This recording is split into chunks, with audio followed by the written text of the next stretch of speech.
師父曾經同大家講過，人生一輩子有四樣，也稱其無。好借必人借咗，就等於害自己。因為老祖宗傳落離海歸居，邊個都唔可以當隨一回事。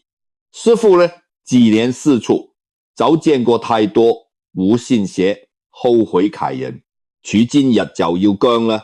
思想也同大眾講清楚。聽完之後一定要記住，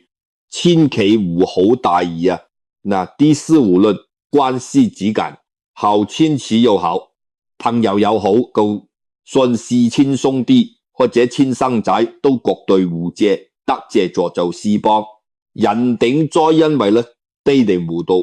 得處啲絕對是真實存在，人無信取一樣，未問上門。等師父先講第一件事。第一樣絕對無借得楷，也就是師父所講楷藥包，取化無單直系，以前包中藥楷話包中，包括螞蟻家同石油有關簽署後，時時裝要楷小藥盒同梅長黐裝要茶楷保溫杯。點解呢啲嘢無借得呢？因為要本身帶住兵器識散下人，一定要病咗先要用到藥包兵器，就匯水注藥汁入咗各包肚，就算洗到幾乾淨，用滾水路過，幾多次各股兵器都時時無走開。師父指出一個風水道理，並呢讓嘢屬於陰邪之氣流失物件上，時間越耐就越難清除。人如果將個包借俾人，人哋身上揩兵器就會滲入個藥包，等取好款之後，將個包害返嚟，你以為時間靜就冇事，此時人哋開兵器而戰，跟住個包入咗污道時，邊個身體最弱，邊個就最容易病。呢個就是所謂揩過兵器借包出去，等於將人哋揩兵引晒入污。有啲後生仔胡明呢個道理覺得一個煲冇滅，大不了發晒街坊鄰里互相幫忙，好正常。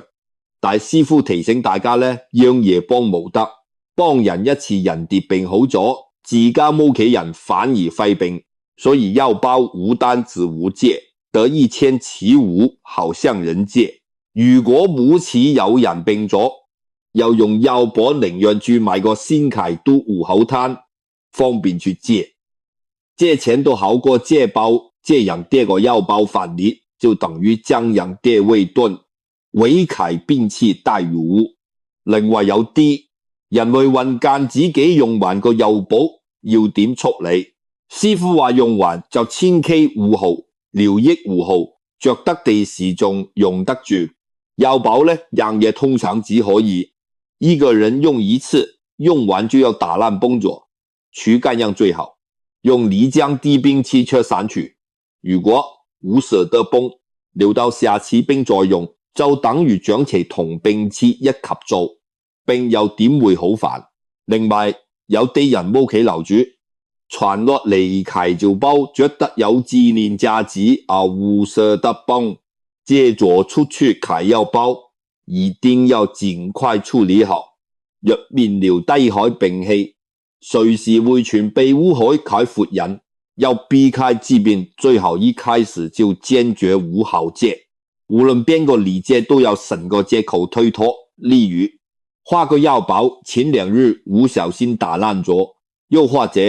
畫個包有裂痕，用無道，總之千萬無好心軟。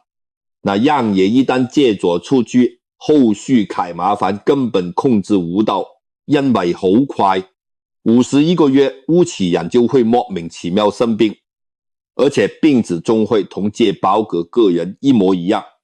呢啲就兵器過身幫人背咗債，最後自己反而倒大霉。所以藥包絕對是第一樣唔可以借揩嘢。藥包呢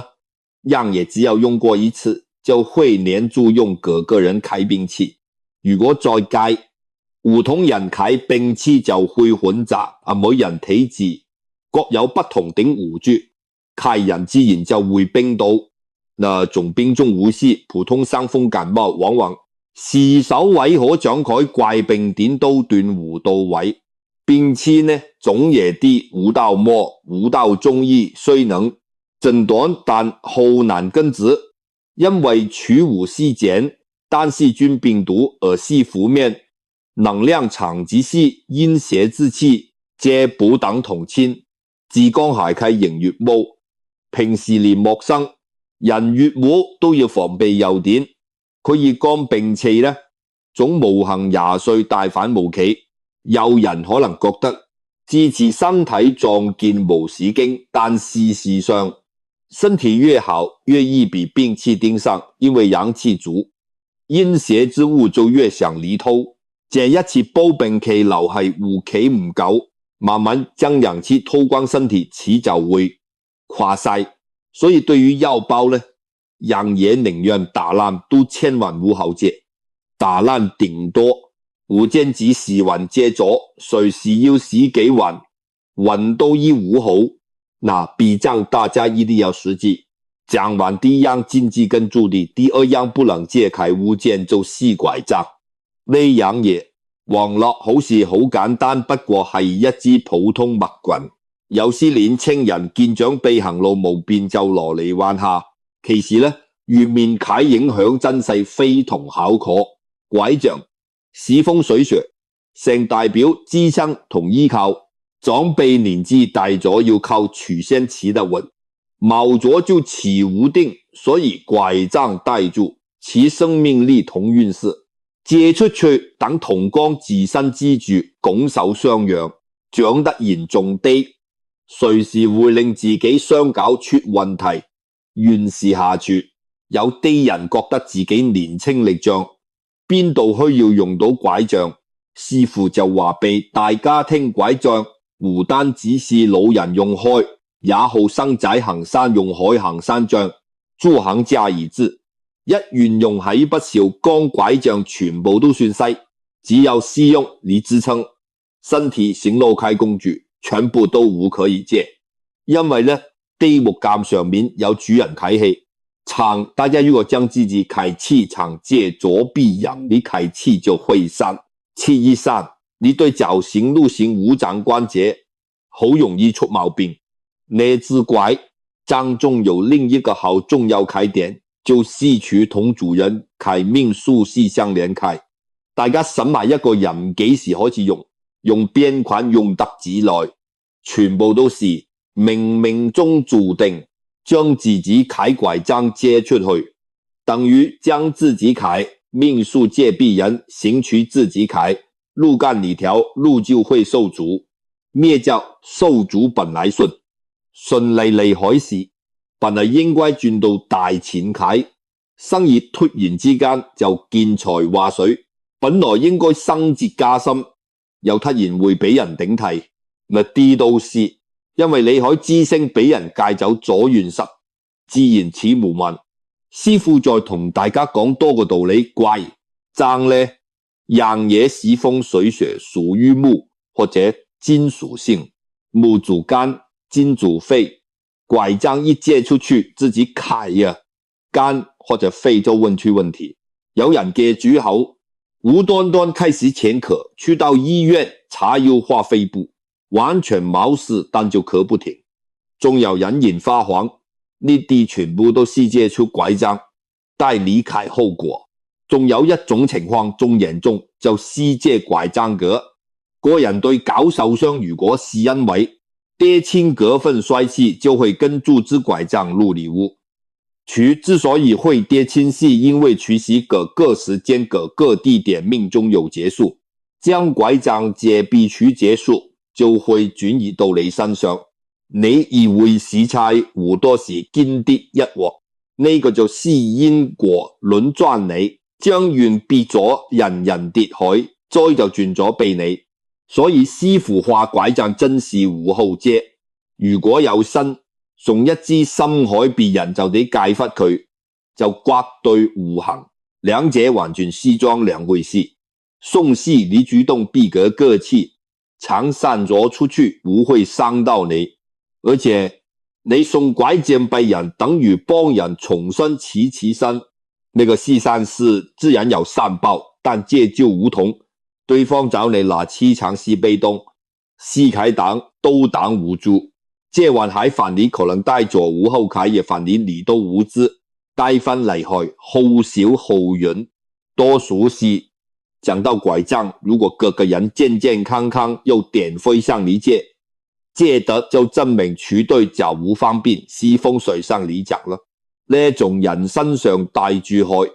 係忌之之物，穩定海氣場，那股氣場一旦入屋，你屋企自然就無穩陣，即是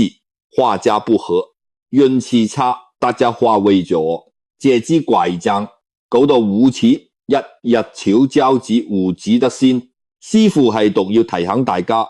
依家好多人家中會預備定輪椅，但輪椅同樣是絕對無借的，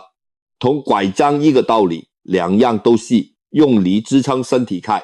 只要借咗部輪椅出去，輪椅大帶飯裏，開氣場更重。有啲人心軟，見到人哋有關聯，上唔到路就講自己部輪椅借別人借出用幾個月，但師傅話呢，總好先真是無得，寧願出錢買部新凱送別人，都絕對冇可以將烏啟用緊海解出去，因為部車已經認咗主人，認得你烏啟人。如果將廚借咗出去，等廚海飯裏嗰陣主人啟就是嗰個人康復咗都仲好講，如果病得中嚴重肝骨病期，就關了是部輪椅，到你再用嗰時呢，骨每次就會過買俾你。所以師傅勸大家，無論是拐杖、輪椅定住行家，幫人踩文，開東西都唔好介，唔用就收埋，或者直接送俾有需要客人，但千萬唔好提個借字因果，就會離。好啦，第二樣也講完，我哋繼續第三樣。第三樣絕對無借得開，就是香火。嚟到講開香火，無單止平時拜神用開香，仲包括打火機、火柴等起火工具，甚至連香爐呢類工具都算。點解呢啲無借得呢？因為香火代表住一個家族啟傳承同埋元氣。中國人最講究香火極細，要有後代去拜祭祖先，將香火借別人等，同將無此啟，運氣送咗出去，後果是令到自家香火斷絕，呢樣也因果報應係最犀利害。大家想下，如果一個人連後代都冇，生存仲有咩意思？所以祖先將香火帶得好重。師傅同大家講下玄學道理，香火是人同神靈溝通啟橋樑，每一支香都代表光亨遠傳俾天上神明。聽所以香煙飄得紫胡子全部有講究，你屋企供奉係祖先牌位同神明取啲收啟就正是屋企香火帶有啟信息同氣場。如果你講呢款這香就等同取屋企啟信息通道被其他人霸佔咗，但祖先同神明收到啟意都無再吸取自己啟願望，反而是其他人啟祈求。原本隨享國平安，點知人哋求啟是發財，取屋企啟神明就會去幫人哋發財。全呢邊就咩都無晒，更恐怖啟示。如果取借出香火，而對方心術不正時，出面做左衰嘢，心裏面無他時走去借取屋企啟香火裏拜拜，神助求革新，暗干對方作衰，也招來啟業障，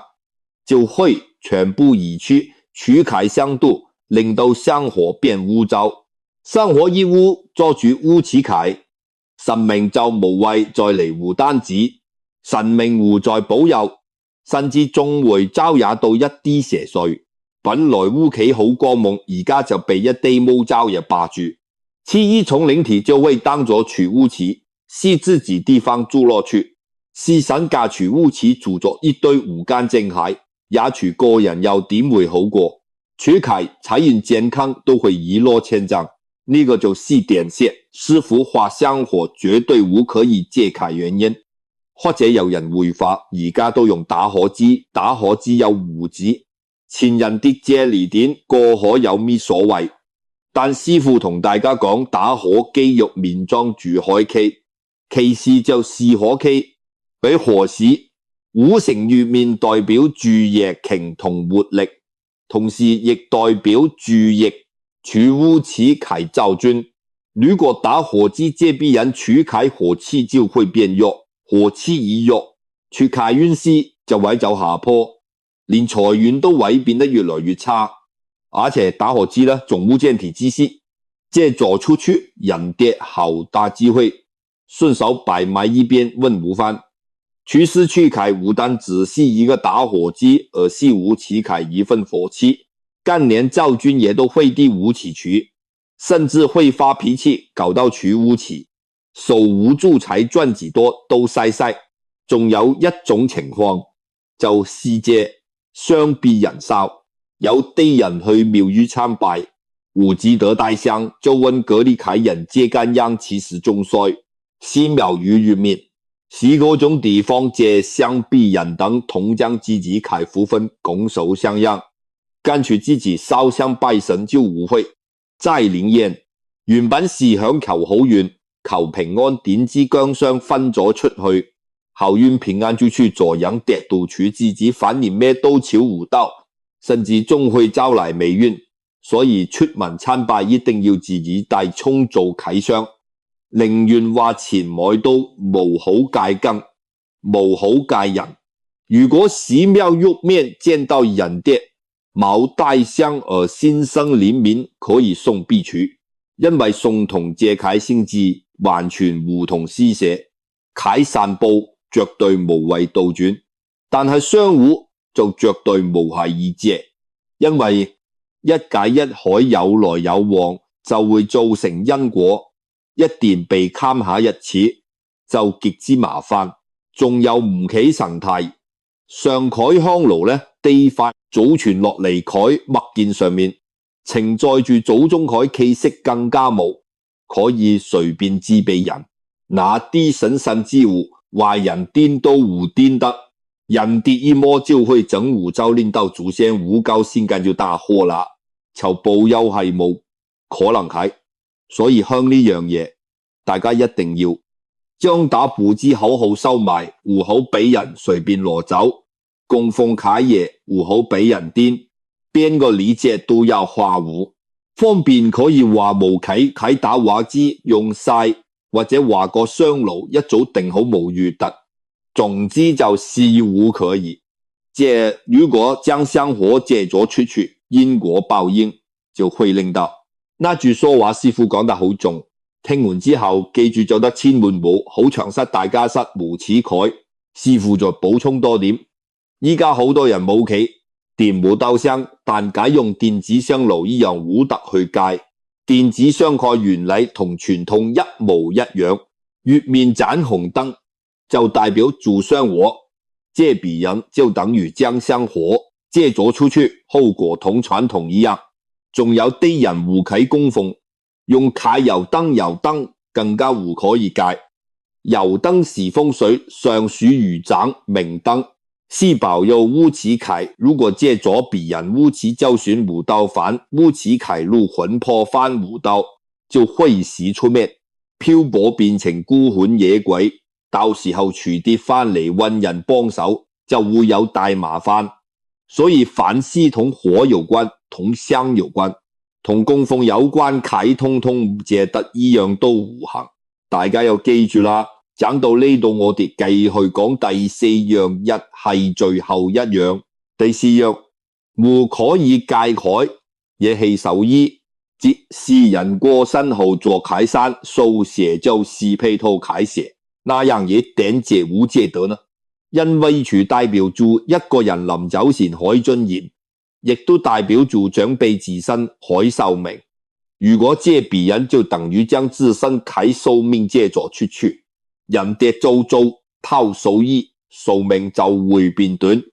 呢個因果報應，借一日壽命就減一日，借出去一減被啟，壽命就折損。有人覺得長輩一早準備好壽衣放喺櫃入面，人跌烏蚩班喪屍用完喺飯裏有咩大不了？師父話呢個冇，千萬唔好幫一幫長輩就去面臨危險，因為獸醫呢樣嘢邊個住就屬於邊個契，就算只是做咗一陣個肩，獸醫都一早認咗主人。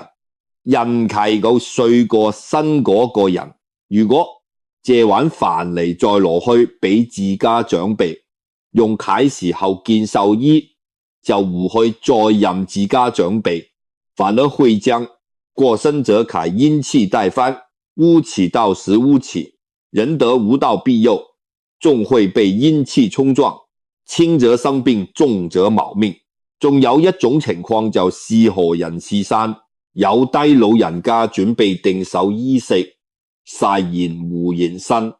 呢個無問題，但千祈唔好俾人試，更唔好借俾人試，因為獸醫一經俾人住過，上面有刺，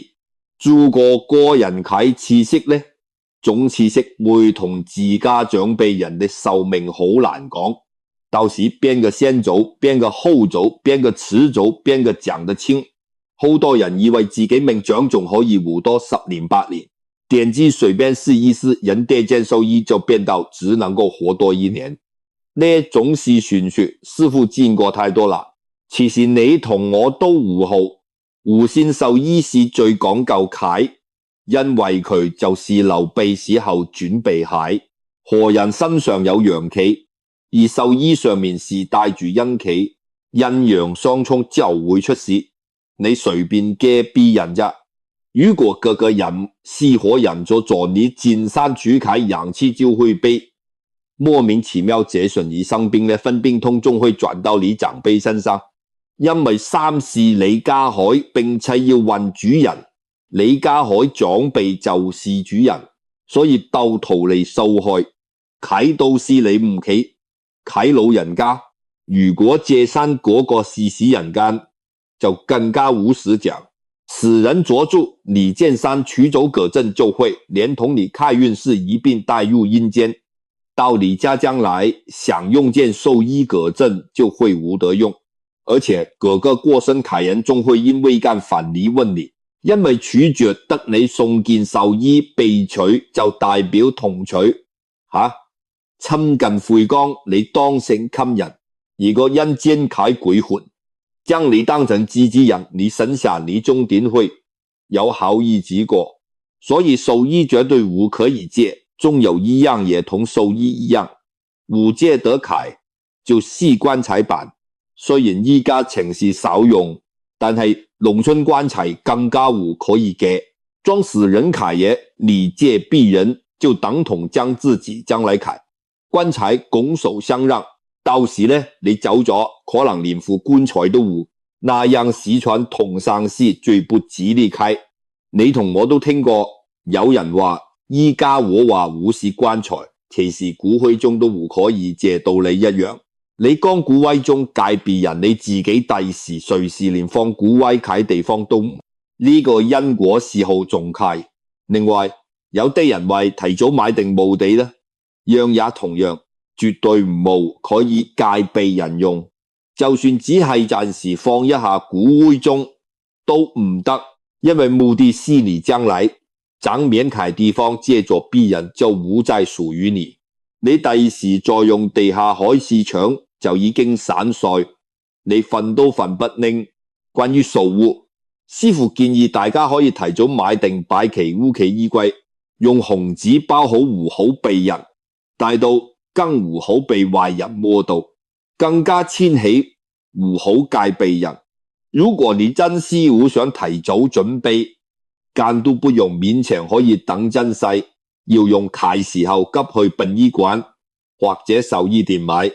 總之千祈唔好借攤方便借山返禮，逼親人咗。如果逝者咗借嚟契山，亡魂會得不到安寧，你契兒子亦都唔會好過。仲有啲長輩過身之後，家屬覺得間獸醫仲好心境，覺得好可惜，就想送俾人或者自俾人用。師父提醒大家千祈唔好咁做，先人過身之後屬於儲契嘢，你如果無燒必取，反而送左必人，就等同將家人揩物件，送左必外人。先人地下有知，會覺得你無孝順，連件衫都無捨得留必取，取一發可走，會使陰間搞事，令你生活唔好過。仲有收到件壽衣海人都會認衰完，因為佢作死人山，使人因氣太重，湖人根本頂唔順，所以最好解辦法就世人走咗之後，陰山一樣都無留乾樣，先較乾淨。乾樣對生人死人都好，所以畫壽衣絕對是。第四樣，無戒得揩也。大家要記住，無論邊個離戒就算是，你親生骨肉畫戒壁，屋企老人家用你都絕對無可以避。你可以畫自己葛套都未準備好，或者畫葛套是你自己第時要用揩無欲得。那句說話聽落雖然難聽，但好過第時出事耗費1萬倍。各位朋友，今日師父同大家講啦，是人也要包無戒得，拐杖無戒得，相同壽衣都無戒得，每一樣都是老祖宗用生命換改教訓。大家千祈唔好誤當一回事因果報應，你唔 believe 除因果依然運悔時道等緊你，你相信除就可以避開災。師父跌過咁多年風水咩嘢古怪事都見過，班無先寫啟，人到最後冇一個冇後許，所以煎一張呢啲時用錢全部公開晒，大家聽到順一順以後果斷拒絕。胡後煎生何似重要，定你條命重要，自己衡量下。今日就到呢度，覺得師父講得有道理噶，改與留言出打個洞。字底下有幾多人聽得願意為並定，粵海朋友怪啲訂閱，遲啲師父仲會教大家更多實用風水知識同禁忌，呢啲秘訣全部是書本上面學悟到。訂閱咗師父就係咁免費風水顧問，有咩污名都可以喺留言區問師父區之道，佢都會咁量答。多謝收聽。下回再見。